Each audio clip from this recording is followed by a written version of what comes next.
হাদিসের মধ্যে এসছে কিয়ামতের আগে কোরআনকে উঠিয়ে নেওয়া হবে, কোরআন বান্দার জন্য সুপারিশ করবে। আর এই রমজান মাসে রোজাও আল্লাহ তাআলার সামনে সুপারিশ করবে। আল্লাহ তাআলা বলেন, আল্লাহ রাসূল সাল্লাল্লাহু আলাইহি ওয়াসাল্লাম তিনি বলেন, আস-সিয়াম ওয়াল কুরআন ইয়াশফাআন লিল আবদি ইয়াওমাল কিয়ামাহ, যে রোজা এবং এই কোরআন আল্লাহ তাআলার কাছে সুপারিশ করবে যে আল্লাহ আমার জন্য এ দিনে খাবার এবং পানীয় এবং সমস্ত কিছু ত্যাগ করে দিয়েছিল। কোরআন বলবে যে আমাকে পাঠ করার জন্য রাত্রি রাত্রি জাগরণ করে সে সময় কাটিয়েছে, হে আল্লাহ একে তুমি ক্ষমা করে দাও। তাহলে এত কিছু কথা দিয়ে, এত ফজিলত দিয়ে আল্লাহ রাসূল সাল্লাল্লাহু আলাইহি সাল্লাম আমাদেরকে কি বুঝালেন তা আমাদেরকে বুঝতে হবে। আর যদি না বুঝি তাহলে আমাদের মধ্যে দুর্ভাগ্য আর কাউরই নেই। আল্লাহ রাসূল সাল্লাল্লাহু আলাইহি সাল্লাম তিনি বলেন যে ব্যক্তি রমজানের মাস পেল, রমজান মাস পাওয়ার পরেও তার জীবনের গুনাহ খাতা সে মাফ করতে পারল না, তাহলে তার জন্য দুর্ভাগ্য, তার জন্য আফসোস যে রমজান মাসের মতো একটি মাস সে পাওয়ার পরেও সে লাভবান হতে পারল না, সে নিজের গুনাহ খাতা মাফ করিয়ে নিতে পারল না। তাই আল্লাহ তাআলার কাছে দোয়া করি যেন আল্লাহ সুবহানাহু ওয়া তাআলা আমাদেরকে রমজান মাসের রোজা সঠিকভাবে রাখার তৌফিক দান করেন এবং রমজান মাসের রোজাগুলি যেন আল্লাহ তাআলার দরবারে গ্রহণযোগ্য হয় এবং রমজান মাসের রোজা যেভাবে রাখতে বলা হয়েছে সেভাবে রাখতে আমরা পারি, এই ব্যাপারে আমরা জ্ঞান অর্জন করতে পারি। আল্লাহ আমাদের তৌফিক দান করেন, আমিন। ওয়া মা তাওফীকি ইল্লা বিল্লাহ।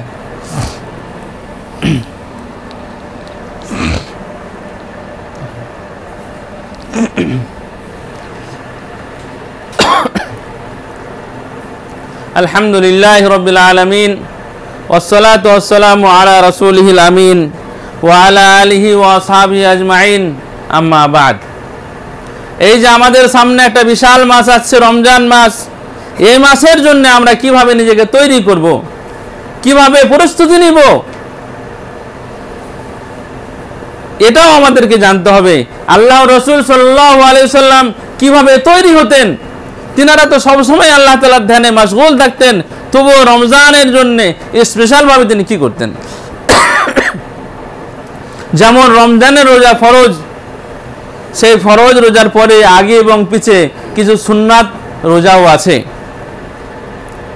যেমন ফরজ নামাজের আগে আমরা সুন্নাত পড়ি, নফল পড়ি, ফরজ নামাজের পরে সুন্নাত এবং নফল পড়ি, তেমন রমজান মাসের রোজার আগেও নফল রোজা আছে বা সুন্নাত রোজা আছে এবং রমজান মাসের পরেও নফল রোজা আছে বা সুন্নাত রোজা আছে। রমজানের আগের মাসটি হচ্ছে শাবান মাস। আয়েশা রাদিয়াল্লাহু তাআলা আনহা তিনি বলছেন যে আল্লাহ রাসূল সাল্লাল্লাহু আলাইহি ওয়াসাল্লাম শাবান মাসে সবথেকে বেশি রোজা রাখতেন। এমনও এসেছে হাদিসের মধ্যে যে সম্পূর্ণ শাবান মাসেই তিনি রোজা রাখতেন, নিজেকে প্রস্তুত তৈরি করে নিতেন যেন রমজান মাসে কোনো অসুবিধা না হয়, রমজান মাসে যেন আল্লাহ তাআলার ধ্যানে থাকার মতো একটা সুযোগ হয়। আগে থেকে প্রস্তুতি না নিলে হঠাৎ করে কেউ পরীক্ষাতে বসে পাস করতে পারে না। কেউ যখন কোনো চাকরি নেওয়ার জন্য পরীক্ষায় বসে, ইন্টারভিউতে বসে, তার আগে সে রাত্রি জেগে জেগে সে বিভিন্ন বই, পত্রিকা ইত্যাদি দেখে সে প্রস্তুতি নেয় যে আমাকে পরীক্ষায় পাস করতে হবে। হুট করে গিয়ে কেউ বসে না, দুনিয়ার ব্যাপারে বুঝতে পারে কিন্তু আখিরাতের ইবাদতের ব্যাপারে সে বুঝতে পারে না। আখিরাতের যে ইবাদতগুলি আছে সেগুলো সে একই রকম। যখন নামাজের জন্য আপনি আসছেন তখন সে নামাজের জন্য আজান দেওয়া হয়, সেখান থেকে আপনার প্রস্তুতি শুরু, সেখান থেকে আপনাকে তৈরি হতে হবে যে আমাকে নামাজে যেতে হবে। আল্লাহ রাসূল সাল্লাল্লাহু আলাইহি সাল্লাম কি বলেছেন যে মুয়াজ্জিন যখন আজান দেয় তাহলে তোমরা আজান শোনো এবং আজানের জবাব দাও, তারপরে বাড়িতে ওযু করো, ধীরে স্থিরভাবে মসজিদে এসো, তাহলে প্রত্যেকটি পদে পদে একটা করে নেকি লেখা হবে, একটি করে গুনাহ মাফ করা হবে এবং একটি করে তার সম্মান বৃদ্ধি করা হবে। তো এটা কার জন্যে? যারা আজান শুনবে, আজানের জবাব দিবে, বাড়িতে উজু করবে, ধীরস্থির ভাবে আসবে এবং মনোযোগ সহকারে মন দিয়ে সে নামাজ পড়বে, তার নামাজ হবে গ্রহণযোগ্য। নামাজের পর আবার সে সুন্নাত নফল পড়বে এবং ধীরস্থির ভাবে বাড়ি যাবে। কিন্তু যারা নিজের কাজে ব্যস্ত থাকে, টাইম দেখে 7:30টায় জমাত, তো 7:25, 26, 27 এবারে তাড়াতাড়ি ফাট করে উজু করে আমি জমাতটা পেয়ে যাব। তো এই ধরনের মানুষের কি নামাজ কবুল হবে? সে দৌড়তে দৌড়তে আসবে, তার মাথার মধ্যে সে কাজের কথাই তার ঢুকে থাকবে, নামাজে দাঁড়িয়ে কাজের কথাই ভাবলো, আর কিভাবে 4 রেকাত পার হয়ে গেল, 3 রেকাত পার হয়ে গেল, 2 রেকাত পার হয়ে গেল, বুঝতেই পারলে না। কিছু দোয়া সে মুখস্থ করে ছোটবেলায় অটোমেটিক বেরিয়ে এলো মুখ থেকে, কিছু সূরা মুখস্থ করেছিল সেগুলো সে মুখ থেকে বেরিয়ে এলো, তার মনের মধ্যে একবারও জাগলো না যে কার জন্য নামাজ পড়ছে, তার মনের মধ্যে একবারও আখিরাতের কথা জাগলো না, তার মনের মধ্যে আল্লাহ ভীরুতা এলো না, সালাম ফিরিয়ে আগে সে দৌড়ে চলে গেল। এই ধরনের নামাজ 60 বছর পড়লেও কি সে নামাজের তার কাজ আসবে? এই ধরনের অসুস্থ নামাজ নিয়ে কি সে পরিত্রাণ পাবে? এই ধরনের নামাজ পড়ে তার জীবনে কোনো পরিবর্তন আসবে? আল্লাহ সুবহানাহু ওয়া তাআলা তিনি বলেন, ইন্নাস সালাতা তানহা আনিল ফাহশাই ওয়াল মুনকার, নামাজ মানুষকে অশ্লীল কাজ, অন্যায় থেকে বিরত রাখে। তাহলে নামাজ পড়ার পরে গিয়ে সে অন্যায় থেকে বিরত থাকছে? যারা নামাজ পড়ছে তাদের কথা বলছি, যারা পড়ে না তাদের কথা তো এখানে বলছি না। আল্লাহ তাআলা বলেন যে ওয়াস্তাইনু বিস-সাবরি ওয়াস-সালাহ ইন্নাল্লাহা মা'আস-সাবিরিন, আল্লাহ তাআলার সাহায্য আসবে, তোমরা ধৈর্য ধরো এবং নামাজ পড়ো। তাহলে সাহায্য কেন আসছে না নামাজ পড়ার পরেও? যেহেতু আমাদের নামাজ ওয়াকিজো, আমাদের নামাজ কোনো কাজে লাগে না। সে একই রকম অবস্থায় রোজার ব্যাপারেও আমি বলছি যে শাবান মাসে যে আল্লাহ রাসূল সাল্লাল্লাহু আলাইহি সাল্লাম গোটা শাবান প্রায় রোজা রেখেছেন, আমরা কি রোজা রাখছি? আমরা কি পরিস্থিতি নিয়েছি এর জন্যে? এর জায়গায় আবার আমরা বিদআত ঢুকিয়ে দিয়েছি। শাবে বারাত বলে একটি রাত হয় 15 তারিখে, সেই রাতে সেই দিন আমরা রোজা রাখি, রোজা রেখে বিদআত করি। কোনো হাদিসের মধ্যে আল্লাহ রাসূল সাল্লাল্লাহু আলাইহি সাল্লাম বলেননি যে 15 তারিখে রোজা রাখতে হবে, 15 তারিখে ইবাদত করতে হবে, 15 তারিখে স্পেশাল দোয়া করতে হবে, 15 তারিখে কিছু স্পেশাল আছে। এই ধরনের কোনো হাদিস, কোনো কোরআনে কোনো দলিল প্রমাণ নেই। সেখানে আমরা সে 15 তারিখকে নিয়ে পড়ে আসি। আর আল্লাহ রাসূল সাল্লাল্লাহু আলাইহি সাল্লাম কোথায় শাবানে ইবাদত করেছে সেটা আমাদের মাথায় নিয়ে আমরা ভুলে গেছি।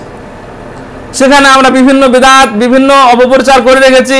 রূহ আছে, আর কি কি আছে না আছে, বিভিন্ন ধরনের কথা আমরা জাল জয়ীফ বিভিন্ন আনঅথেন্টিক বইয়ের মধ্যে পাই, যেগুলোর অস্তিত্ব হাদিস কোরআন কোথাও নেই। সেগুলো নিয়ে আমরা পড়ে থাকি, হালুয়া খিচড়ি খেয়ে টাইম পার করে দিই, কিন্তু আসল তাকওয়া আমাদের মধ্যে অর্জন হয় না। যেহেতু আল্লাহ রাসূলের যে পদ্ধতি, সে পদ্ধতি মানতে পারিনি। তাহলে এই শাবান মাসের যে গুরুত্ব বলা হয়েছে, যেভাবে বলা হয়েছে, সেই গুরুত্বটা আমরা বুঝতে পারিনি, ভুলভাবে বুঝেছি।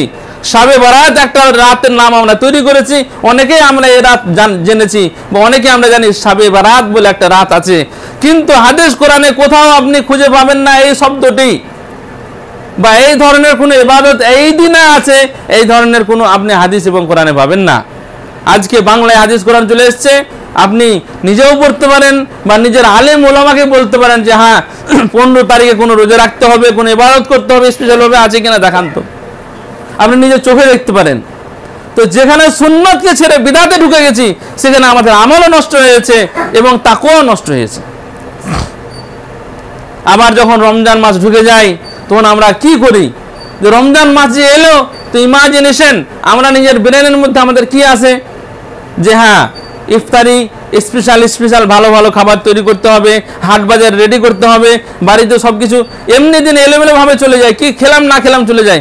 কিন্তু রমজান মাসে স্পেশালভাবে খেতে হবে, জোহরের সময় থেকে খাবার তৈরি শুরু করে দিতে হবে।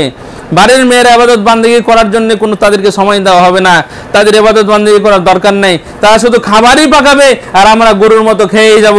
রমজান মাসটা আল্লাহ সুবহানাহু ওয়া তাআলা মনে হয় যে খাবার জন্যই তৈরি করেছেন। সাহাবায়ে কেরামদের যুগে আল্লাহ রাসূল সাল্লাল্লাহু আলাইহি সাল্লাম তিনি তারাবির নামাজ পড়িয়েছেন। এত লম্বা নামাজ হতো যে সাহাবায়ে কেরাম রিজওয়ানুল্লাহি আলাইহিম আজমাইন তিনারা বলছেন যে সেহরিটাও ছুটে যাবে, মানে সেহরি খাওয়ারও সময় পাবো না। তখন তিনারা থালা নিয়ে গামলা নিয়ে খেতে বসতেন না, হয়তো একটা খেজুর খেলেন পানি খেলেন হয়ে গেল সাহারি, একটা খেজুর খেলেন পানি খেলেন হয়ে গেল ইফতারি। আল্লাহ রাসূল সাল্লাল্লাহু আলাইহি সাল্লাম জীবনে কখনো পেট ভর্তি খাবার খাননি। তাহলে আজকে আমাদের রমজানের রোজা কি, রমজানের মাসের রোজার অবস্থা কি হয়, যে সারাদিন খেলাম না তো সারা রাতই খেতে হবে, রাত্রে রোজা রেখেছি সারাদিন ঘুমাতে হবে, সারাদিন ঘুমে কাটালো, সারা রাত খাওয়া দাওয়াতে কাটালো। মাগরিব শুরু হলো, ইফতারি, বিভিন্ন জায়গায় নতুন নতুন আইটেম, সরকার থেকে নিয়ে হিন্দু থেকে নিয়ে বিভিন্ন নেতারা তারা ইফতারি দেয়, আর যত রকমের ভালো ভালো আইটেম দেওয়া হয়। বিভিন্ন মসজিদে আমরা দরাদরি করি কোথায় ভালো খাবার দেওয়া হয়, সে ইফতারি থেকে শুরু হয়, তারপরে বাড়ি গিয়ে আবার সে মুড়ি টুড়ি মশলা খাওয়া হয়, আবার সে তারাবির আগে খাওয়া হয়, আবার সে তারাবির পরে খাওয়া হয়। এবার তারাবিতে যদি ইমাম লম্বা করে তখন আমরা বলি তাড়াতাড়ি শেষ করে দাঁড়ানো যায় না, তখন দাঁড়ানো যায় না, তাড়াতাড়ি শেষ করে যেতে হবে। আবার ফজরের নামাজ যদি লম্বা করা হয় তাহলে না, গলা পর্যন্ত খাওয়া হয়েছে, দাঁড়ানো যায় না। তাহলে এই মাসটা কি খাবারের জন্যই হচ্ছে না? আমরা একবার চিন্তা করেছি? তাহলে আপনি খিদা অবস্থায় থাকলেন কোথায়? এমনি তো মানুষ না খেয়ে তো সারাদিন না খেয়ে থাকলে কোনো সমস্যা হয় না, কিন্তু আমাদের অবস্থা কি? তো এইভাবে যদি রমজানের রোজা রাখা হয় তাহলে কি আপনার মধ্যে তাকওয়া আসবে? আপনি কি ওই ফজিলতগুলো পাবেন? আপনার বিগত গুনাহগুলো মাফ হয়ে যাবে? আপনি কি পরিষ্কার পরিচ্ছন্ন হয়ে যাবেন? কিছুই হবে না। শয়তান তো বাধা আছে, শয়তান তো বাধা আছে, তবু আমরা কেন পাপ করছি, কেন খাওয়াতে ব্যস্ত থাকছি? তখন আমাদের মধ্যে কুধারণা কে দিচ্ছে? হ্যাঁ, আমাদেরকে বুঝতে হবে একটা জিনিস, যে শয়তান আমাদের গোলাম নয়, যে 24 ঘন্টা আপনার পিছে লেগে থাকবে, অত বোকা শয়তান নয়। শয়তান আপনার থেকে অনেক গুণে চালাক।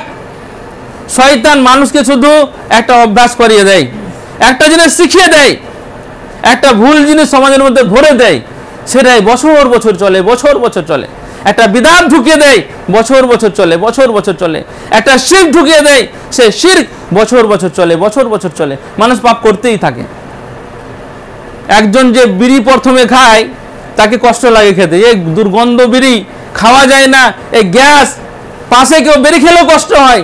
কিন্তু শয়তান যখন কাউকে বিড়ি ধরায় তখন তার পিছনে খাটে। শয়তান 10 দিন খাটে, 15 দিন খাটে। শয়তান যখন দেখে যে আর দরকার নেই, রেডি হয়ে গেছে, মাল রেডি এখন, তখন শয়তান চলে যায়। এবারে সে নিজেই বিড়ি খায় আর 10 জনাকে সে আবার সে বিড়ি খাওয়ায়। শয়তানের সে চালা হয়ে যায়। সেই জন্য আল্লাহ তাআলা বলেন, মিনাল জিন্নাতি ওয়ান নাস, এই শয়তান তৈরি হয় জিনদের মধ্যে এবং মানুষের মধ্যে। এক শয়তান আরেকটা শয়তান তৈরি করে, আরেকটা শয়তান আরেকটা শয়তান তৈরি করে। তো 11 মাস শয়তান খেটে খুঁটে মানুষকে একটা অভ্যাসের মধ্যে নিয়ে আসে, একটা অভ্যাস করিয়ে দেয়। এবারে 1 মাস যদি শয়তান নাই থাকলো, তাহলে যে অভ্যাসটা করিয়ে দিয়েছিল সেটাকে ছুটে যাবে? ছুটবে না। তা আমাদেরকে সচেতন হতে হবে এবং চেষ্টা চালিয়ে যেতে হবে, তাহলে আমরা এই শয়তানের ফাঁদ থেকে বাঁচতে পারবো। শয়তান মানুষকে এক একটা পাপে লাগিয়ে দেয়। একজন দাড়ি কাটছে, দাড়ি ছিলছে, তাকে দাড়ি কাটানো শুরু করিয়ে দিয়েছে শয়তানে। হয়তো শয়তান ওর পিছনে 2 দিন 3 দিন 4 দিন 2 মাস 4 মাস খেটেছে, সে দাড়ি কাটা শুরু করে দিয়েছে। এবারে সারা জীবন সে আর দাড়ি ছাড়বে না, শয়তানের না ছাড়ার দরকার নেই। এবারে সে কোনো না কোনো বাহানাতে দাড়ি কাটতেই থাকবে, বলবে আমি ইয়াং, আমি এখন দাড়ি রাখবো কেন? আল্লাহ ভুল করে দাড়ি দিয়েছে, ওর এখন বাচ্চা দাড়ি দিয়ে দিয়েছে, আল্লাহ দাড়ি এখন কাটতে হবে। তারপরে বলবে এখন ছেলেপিলের বিয়ে হোক, তখনও সে দাড়ি রাখবে না, তখনও দাড়ি চাঁচবে। আবার বলবে হজ করি, হজ করার পরেও দেখবেন সে দাড়ি কাটবে। তাহলে শয়তানের প্ল্যান এখানে কোথায়? যে মানুষকে একবার পাপে লাগিয়ে দেয়, একবার সুদ খেতে লাগিয়ে দেয়, একবার মদ খেতে লাগিয়ে দেয়, একবার একজন যুবক যুবতীকে ভালোবাসায় লাগিয়ে দেয়। প্রথমে শয়তান খাটে দুজনের পিছনে, তারপরে লাগিয়ে দেয়, তারপরে শয়তান চলে যায়, শয়তান থাকে না। এরা দুজনেই শয়তান হয়ে সারা রাত জাগে, যত বেহায়াপনার কাজ সব করে, আর শয়তানের সেখানে দরকার হয় না, শয়তান লাগিয়ে দিয়ে চলে যায়। তো আমাদের এই রমজান মাস আসছে, ট্রেনিং এর মাস, নিজেকে পরিষ্কার করার মাস, নিজের আত্মাকে পরিশুদ্ধ করার মাস। এই মাসে যদি ওই শয়তানের চক্রান্ত বুঝতে না পারি, সারা বছর যেভাবে ইউটিউব দেখেছি সেভাবে যদি ইউটিউব দেখি, সারা বছর যেভাবে ইউটিউবের শর্ট ভিডিও দেখেছি এখন এই মাসেও যদি দেখি, সারা বছর যেভাবে ফেসবুক চালিয়েছি এই মাসেও যদি চালিয়ে যাই, সারা বছর যেভাবে নাটক দেখেছি, হাসির ভিডিও দেখেছি, সিরিয়াল দেখেছি, এই মাসেও যদি ওইভাবে